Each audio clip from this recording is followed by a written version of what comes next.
അപ്പോൾ നമസ്കാരം, എല്ലാവർക്കും വീണ്ടും സ്വാഗതം. അപ്പോൾ എഫെക്സ് ഓവർസീസ് എഡ്യൂക്കേഷൻ സൊല്യൂഷൻസിൻ്റെ ഭാഗമായിട്ട് 2 സ്റ്റുഡൻസും കൂടി ലാറ്റ്വിയയിലേക്ക് ട്രാവൽ ചെയ്യണം.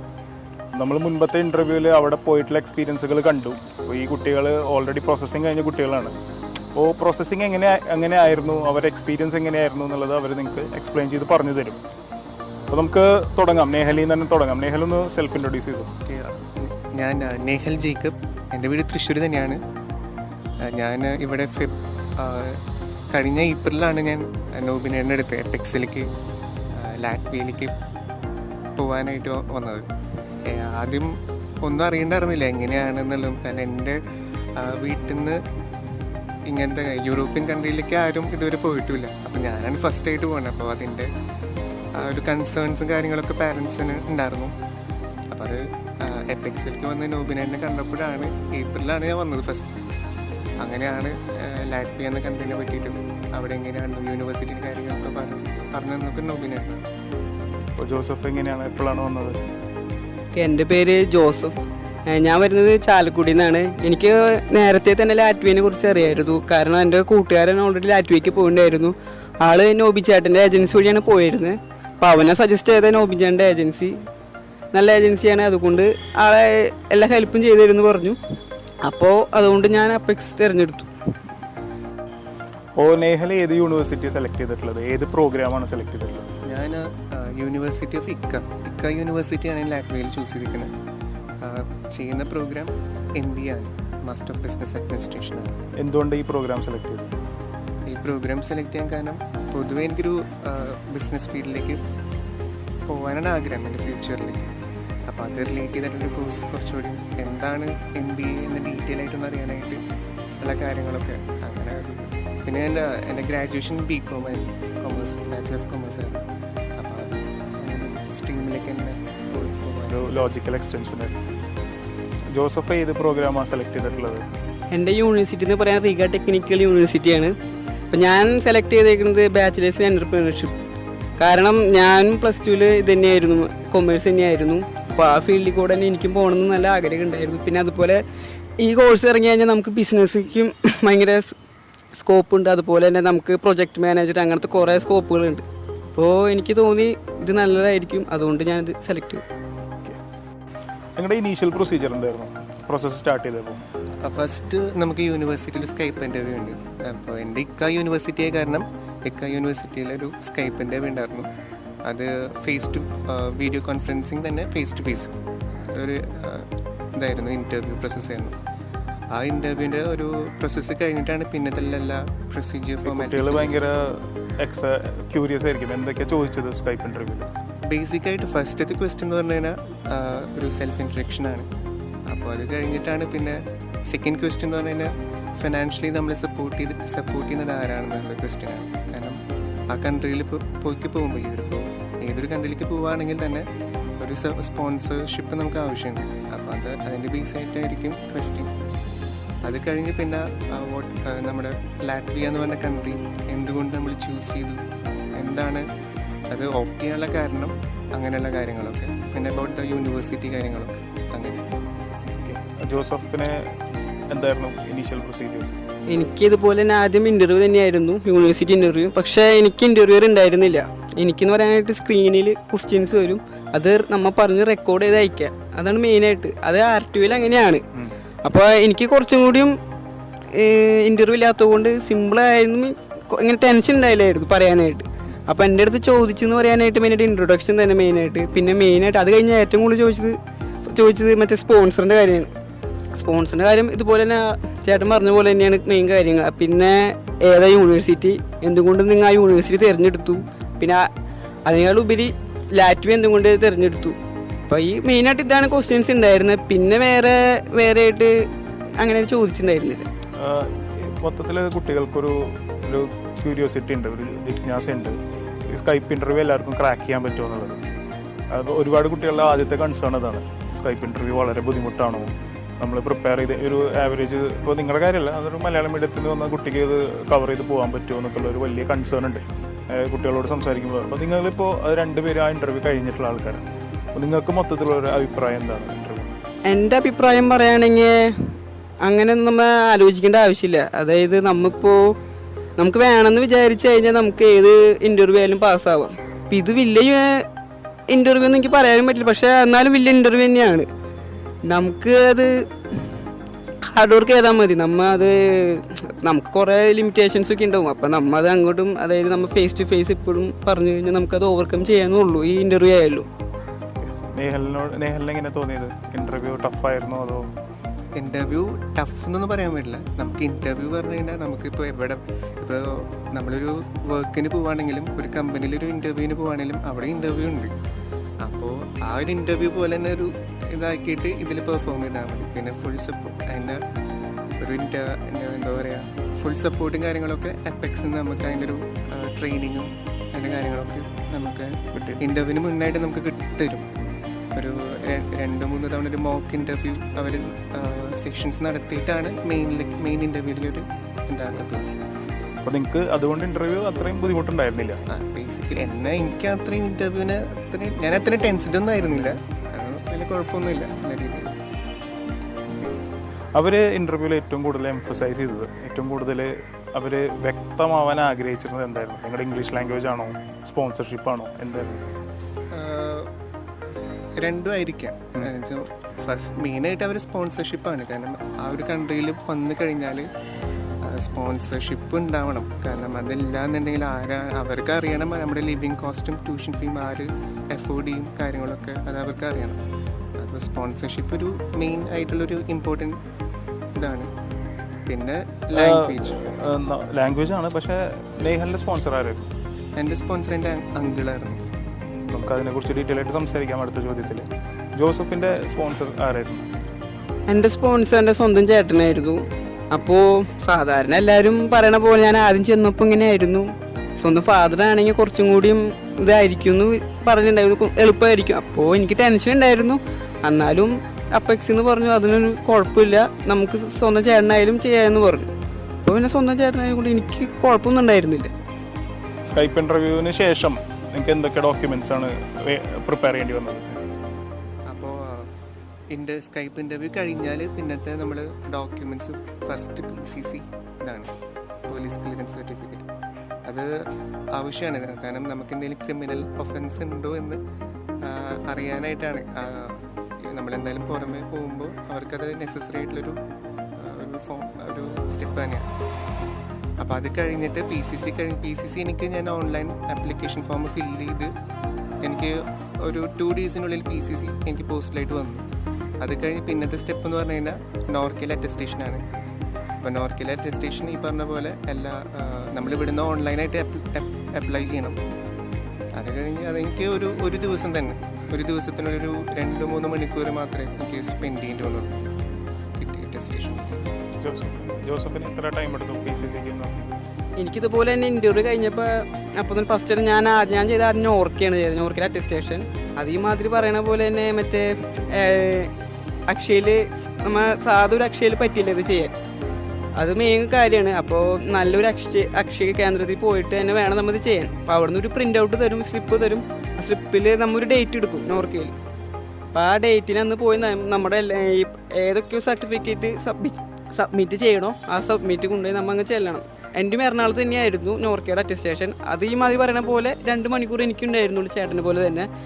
അത് കഴിഞ്ഞ് പിന്നെ അത് എനിക്ക് കിട്ടിയത് സർട്ടിഫിക്കറ്റ് ഒരു 2 വീക്ക് പിടിച്ചു. മെയിനായിട്ട് ആ സമയം കോവിഡ് പാൻഡമിക് ആയതുകൊണ്ട് ആയിരിക്കാം വൈകിയത്. അത് കഴിഞ്ഞപ്പോൾ തന്നെ എനിക്ക് PCCയുടെ ഇതുപോലെ തന്നെ ചെയ്യണം. അതും ഇതുപോലെ പെട്ടെന്ന് കിട്ടി, 2 ദിവസത്തിനുള്ളിൽ കിട്ടി. എനിക്കാണെങ്കിൽ പോലീസ് വന്നില്ല, ഫോൺ വിളിച്ചോളൂ ഡോക്യുമെൻറ്റ്സ് അയക്കാനായിട്ട് മെയിനായിട്ട്. അപ്പോൾ എല്ലാവർക്കുള്ള മേജർ കൺസേൺ പാരൻസ് തന്നെ ആയിരിക്കണം സ്പോൺസർഷിപ്പ് ഒരു തേർഡ് പാർട്ടി വെച്ച് കഴിഞ്ഞാൽ ഇപ്പോൾ അങ്കിൾ വെച്ചാലോ ജ്യേഷ്ഠൻ വെച്ചാലോ ഒന്നും എംബസി അത് ആക്സെപ്റ്റ് ചെയ്യില്ല എന്നുള്ളൊരു വലിയൊരു കിംബദന്തി തന്നെ പറയാം. ഒരു റോങ് ആയിട്ടുള്ളൊരു ഇംപ്രഷൻ വളർത്തിയിട്ടുണ്ട് ആൾക്കാരുടെ. അപ്പോൾ അതിനെക്കുറിച്ച് എന്താണ് ഇവിടെ? എൻ്റെ സ്പോൺസർ എന്ന് പറഞ്ഞു കഴിഞ്ഞാൽ എൻ്റെ പാരൻസ് അല്ല, എൻ്റെ അങ്കിൾ തന്നെയാണ് എൻ്റെ സ്പോൺസർ. അപ്പോൾ എനിക്ക് എംബസിയിൽ അതൊരു പൊതുവെ ഇപ്പോൾ എല്ലാവരും പറയുന്നുണ്ട് നമ്മുടെ പാരൻസിനായിരിക്കണം നമ്മുടെ സ്പോൺസർ. അങ്ങനെയൊന്നുമില്ല, എൻ്റെ അങ്കിൾ തന്നെയായിരുന്നു എൻ്റെ സ്പോൺസർ. എനിക്ക് നമ്മൾ കൊടുക്കുന്ന ഡോക്യുമെൻറ്റ്സ്, ഇപ്പോൾ അങ്കിളായ കൂടി നമ്മൾ കൊടുക്കുന്ന ഡോക്യുമെൻറ്റ്സ് കറക്റ്റായിരിക്കണം. അപ്പോൾ ഏറ്റവും വലിയ കുറേ സ്റ്റുഡൻസിൻ്റെ കൺസേൺ പാരൻസ് സ്പോൺസർ ചെയ്താൽ മാത്രമാണ് ട്രാവൽ ചെയ്യാൻ പറ്റുള്ളൂ എന്നുള്ളത്, വിസ കിട്ടുള്ളൂ എന്നുള്ളത്.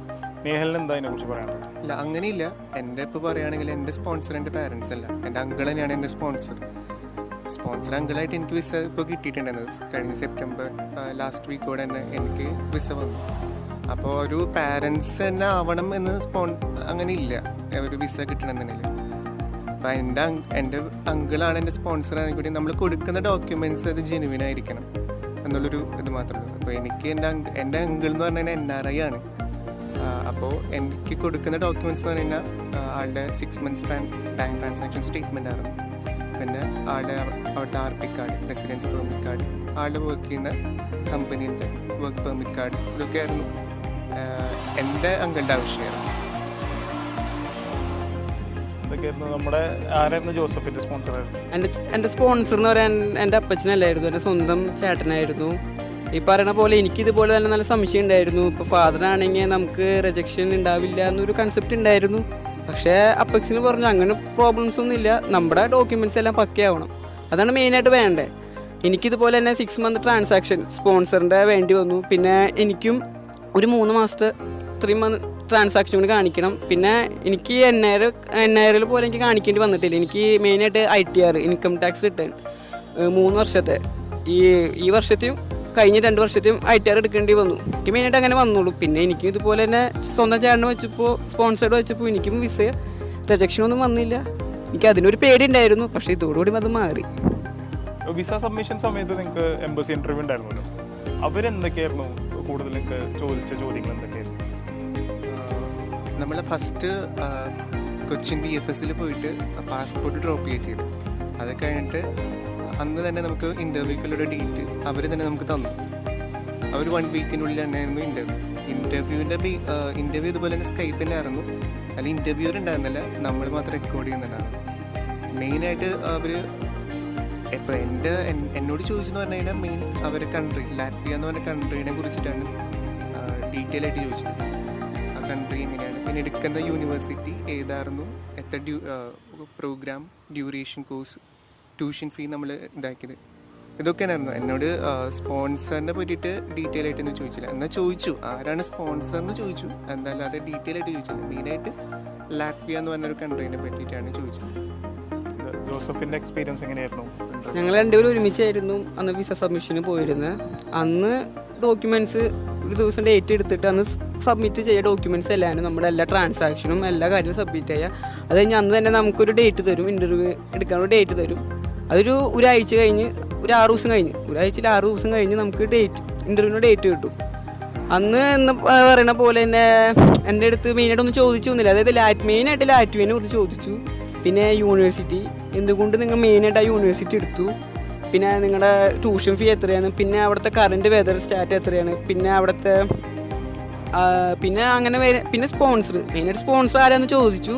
പിന്നെ എൻ്റെ അടുത്ത് ചോദിച്ചെന്ന് പറഞ്ഞാൽ ജോബ് ഏതാ ചെയ്യണമെന്ന് പറഞ്ഞു. പിന്നെ ഞാൻ ബിസിനസ്മാനാണ് എൻ്റെ ചേട്ടൻ, അതുകൊണ്ട് ഞാൻ ബിസിനസ്മാൻ എന്ന് പറഞ്ഞു. പിന്നെ വേറെ ഡീറ്റെയിൽ ആയിട്ട് എൻ്റെ അടുത്ത് ചോദിച്ചൊന്നുമില്ല.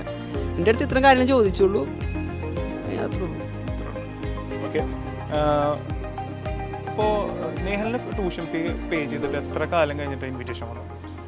എനിക്കൊരു അറൗണ്ട് 2 to 3 weeks എന്തായാലും എടുത്തിട്ടുണ്ട്. കാരണം അത് വേറൊന്നുമല്ല, ഞാൻ എടുത്ത യൂണിവേഴ്സിറ്റി അത് പ്രൈവറ്റ് യൂണിവേഴ്സിറ്റിയാണ്.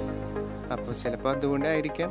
എന്നാലും 2 weeksനുള്ളിൽ തന്നെ എനിക്ക് ട്യൂഷൻ ഫീ റിമീറ്റ് ചെയ്തതിന് ശേഷം എനിക്ക് ഇൻവിറ്റേഷൻ വന്നിട്ടുണ്ടാകും യൂണിവേഴ്സിറ്റി. ജോസഫിന് എത്ര സമയം എടുത്തു? എനിക്ക് ട്യൂഷൻ ഫീ അടച്ചു കഴിഞ്ഞാൽ 2 ദിവസത്തിനുള്ളിൽ എനിക്ക് ഇൻവിറ്റേഷൻ ലെറ്റർ വന്നു. എൻ്റെ മെയിനായിട്ട് public യൂണിവേഴ്സിറ്റിയാണ്, റിഗ technical university.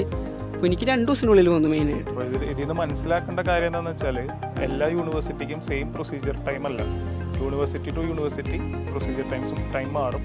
Tuition fee pay ചെയ്ത് കഴിഞ്ഞിട്ട് 3 ആഴ്ച എടുത്തിട്ടാണ് നേഹലിന് ഇൻവിറ്റേഷൻ വന്നത്. അതേ സമയത്ത് 2 ദിവസത്തിൽ ജോസഫിന് ഇൻവിറ്റേഷൻ വന്നത്. അപ്പോൾ ഇത് കുറേ കുട്ടികൾക്ക് കാര്യങ്ങൾ നമ്മൾ പറഞ്ഞാൽ മനസ്സിലാവാത്തതുണ്ട്. അപ്പോൾ ഈ ഒരു ഇൻ്റർവ്യൂവിലൂടെ ഇവരുടെ എക്സ്പീരിയൻസിലൂടെ നിങ്ങൾക്ക് ഇത് കൺവേ ചെയ്യണം. നിങ്ങൾ ഈ ട്യൂഷൻ ഫീ പേ ചെയ്താലും time to time individual to individual invitation വരാനുള്ള സമയത്തിന് ഡിഫറൻസ് ഉണ്ടാവും. അപ്പോൾ അതാണ് ഞങ്ങൾ ഇതിൽ മെയിൻലി എംഫസൈസ് ചെയ്യുന്നത്. ഇനി ഏറ്റവും ഫൈനലായിട്ടൊരു ക്വസ്റ്റ്യൻ, ഇപ്പോൾ 3 മാസത്തോളമായി നേഹൽ ഇപ്പോൾ എപെക്സ് ഓവർസീസിൻ്റെ ഒപ്പം. എന്തായിരുന്നു നേഹലിൻ്റെ ഒരു എക്സ്പീരിയൻസ്? വേറെ ഏത് കൺസൾട്ടൻറ്റ് നമ്മൾ നോക്കുകയാണെങ്കിലും അവർ വാങ്ങുന്നൊരു സർവീസ് ഫീ വെച്ച് കമ്പയർ ചെയ്യുമ്പോൾ എപെക്സിൽ നിന്ന് എനിക്ക് അത്രയും ഒരു ഇതാണ്. നമ്മളൊരു ഒരു ഇതിൽ വരുമ്പോൾ ചിലർ ചിന്തിക്കും ഇവിടെ ഇത്രയേ ഉള്ളൂ, അപ്പോൾ ഇത് വേണ്ട കുറച്ചുകൂടി ഹൈ ഇതിലേക്ക് പോകാമെന്ന് വിചാരിക്കും വേറെ ഏത് കൺസൾട്ടിന്. പക്ഷെ അങ്ങനൊരു അങ്ങനൊരു നെഗറ്റീവ് ഫീലിംഗ് നിങ്ങൾക്ക് വേണ്ട. നമ്മൾ കൊടുക്കുന്ന എമൗണ്ടിന് അവർ അത്രയും നല്ല സർവീസാണ്. ഇപ്പോൾ എപ്പെക്സ് ഓഫീസേഴ്സ് എഡ്യൂക്കേഷൻ്റെ മാനേജ്മെൻറ്റ് ടീം തന്നെ എനിക്ക് എൻ്റെ ഒരു ഇതിൽ പറയാണ്, പോയിന്റ് ഓഫ് വ്യൂവിൽ പറയുകയാണെങ്കിൽ എനിക്ക് കിട്ടിയ എല്ലാ ഇതും അപ് ടു ഫ്ലൈറ്റ് ടിക്കറ്റ് വരെ എടുത്ത എല്ലാ കാര്യവും. ഇനിയിപ്പോൾ അത് കൂടാണ്ട് നമ്മൾ ആ കൺട്രിയിൽ എത്തിക്കഴിഞ്ഞാൽ തന്നെ നമുക്ക് അവിടെ എന്തെങ്കിലും ഒരു ആവശ്യം ഉണ്ടെങ്കിൽ തന്നെ നമുക്ക് കോൺടാക്ട് ചെയ്യാനും 24/7 എല്ലാ അസിസ്റ്റൻസും കാര്യങ്ങളൊക്കെ എപ്പെക്സ് ഓഫീസേഴ്സിൻ്റെ ഭാഗത്തു നിന്ന്. അപ്പോൾ എനിക്ക് നല്ലൊരു ഇംപ്രഷൻ തന്നെയാണ്. വേറൊരു കുട്ടിക്ക് സജസ്റ്റ് ചെയ്യുമോ? ഡെഫിനറ്റ് ആയിട്ടും സജസ്റ്റ് ചെയ്യും. ജോസഫിൻ്റെ എക്സ്പീരിയൻസ് എന്താ?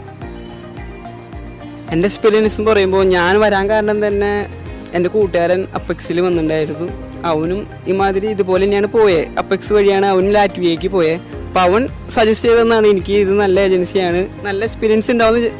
അപ്പോൾ ഞാൻ ഏപ്രിലിൽ ജോയിൻ ചെയ്തു. എൻ്റെ ഡോക്യുമെൻറ്റ്സ് ചേട്ടൻ്റെ പോലെ തന്നെയാണ്. ഞാനും 3 മാസത്തിനുള്ളിൽ എനിക്ക് വിസ വന്നു. എനിക്കും ഇതുപോലെ തന്നെ നല്ല എക്സ്പീരിയൻസ് തന്നെയാണ്. കാരണം അപ്പെക്സ് എന്ന് പറയും, ഞാനും വേറെ ഏജൻസിയിൽ പോയിരുന്നു. പക്ഷേ എനിക്ക് അവിടെ എനിക്ക് നെഗറ്റീവ് കുറേ കാര്യങ്ങളുണ്ടായിരുന്നു, നെഗറ്റീവ് ഫീലിങ്സ് കുറേ വന്നിരുന്നു. അതുകൊണ്ട് ഞാൻ അവിടെ നിന്ന് ഒഴിവാക്കിയിട്ടാണ് അപ്പെക്സിക്ക് വന്നത്. അപ്പോൾ അപ്പെക്സിൽ മെയിൻ എനിക്ക് അഡ്വാൻറ്റേജ് തോന്നിയത് എപ്പോൾ വിളിച്ചാലും റെഡിയാണ്, കാര്യങ്ങൾ ചെയ്യാൻ റെഡിയാണ്. നമ്മൾ രാത്രിയാന്ന് ചില ഏജൻസിയിലും ചില കൺസൾട്ടൻസിലും ഇത്ര ടൈമുള്ളൂ, ഇത്ര 7 മണിക്കൂർ അല്ലെങ്കിൽ 8 മണിക്കൂർ അല്ലെങ്കിൽ 6 മണിക്കൂർ ഉണ്ടാവാറുള്ളൂ. പക്ഷേ അപ്പെക്സിൽ അങ്ങനെയല്ല, എപ്പോൾ വിളിച്ചാലും അവർ റെഡിയാണ്, കാര്യങ്ങൾ പറഞ്ഞു തരാൻ നമുക്ക് റെഡിയാണ്. അപ്പോൾ അതെനിക്ക് നല്ല കാര്യമായിട്ട് തോന്നി. പിന്നെ വേറെ എന്ന് പറയാനായിട്ട് അതുപോലെ തന്നെ ഫീ അഫോർഡബിൾ ആണ്, കൺസൾട്ടൻസി ഭയങ്കര കുറവാണ്. അത് തന്നെ വലിയ അഡ്വാൻറ്റേജ് ആണ് എന്നെ സംബന്ധിച്ചിടത്തോളം. പിന്നെ എനിക്ക് ഇത്രയാണ് മെയിനായിട്ട് തോന്നിയ കാര്യങ്ങൾ. പിന്നെ ഡോക്യുമെൻറ്റ്സൊക്കെ കറക്റ്റ് ടൈമിൽ അവർ പറയും ഇന്ന ഡോക്യുമെൻറ്റ്സ് എടുക്കണം ഇന്നത്. അപ്പോൾ നമുക്കും ഒരു ടൈമിൽ നമുക്ക് കിട്ടും, ആ ടൈം കിട്ടും നമുക്ക് എടുക്കാനുള്ളത്. സാധാരണ ഇപ്പോൾ ഏജൻസി പോലെ പെട്ടെന്ന് ഇന്നിപ്പോൾ ചോദിച്ച് നാളെ വേണം അങ്ങനെയൊന്നും പറയണില്ല. അവർ ടൈം എടുത്താണ് എല്ലാ കാര്യങ്ങളും ചെയ്യണം. അപ്പോൾ നമുക്കത് എനിക്ക് സംബന്ധിച്ചോളം നല്ല റിലീഫായിട്ടാണ് തോന്നിയത്. അപ്പോൾ നിങ്ങൾ 2 പേരും വിദേശത്തേക്ക് പോവുകയാണ്, ഒരു യൂറോപ്യൻ കൺട്രിയിലേക്ക് ഒരുപാട് എക്സ്പെക്റ്റേഷൻസ് ഒക്കെ ആയിട്ട് പോവുകയാണ്. അപ്പോൾ എന്തൊക്കെയാണ് നിങ്ങളുടെ ഇപ്പോൾ നിങ്ങൾ ഇതുവരെ വിദേശത്തേക്ക് ട്രാവൽ ചെയ്തിട്ടില്ല എന്ന് വിചാരിക്കുന്നു 2 ആളും. എന്തൊക്കെയാണ് നിങ്ങളുടെ എക്സ്പെക്റ്റേഷൻസ് എന്തൊക്കെയാണ്? എനിക്ക് കുറേ എക്സ്പെക്റ്റേഷൻസ് ഉണ്ട്. അല്ല അവിടെ പഠിക്കണം, അതുപോലെ തന്നെ ലാറ്റ്വിയയിൽ തന്നെ അല്ലാണ്ട് വേറെ ജർമ്മനിക്ക് എനിക്ക് അവിടെ ഈ കോഴ്സ് തന്നെ ജർമ്മനിയിൽ ചെയ്യണമെന്നുണ്ട് 1 വർഷം കഴിഞ്ഞിട്ട്. അങ്ങനെ പ്ലാനിങ് ഒക്കെ ഉണ്ട്.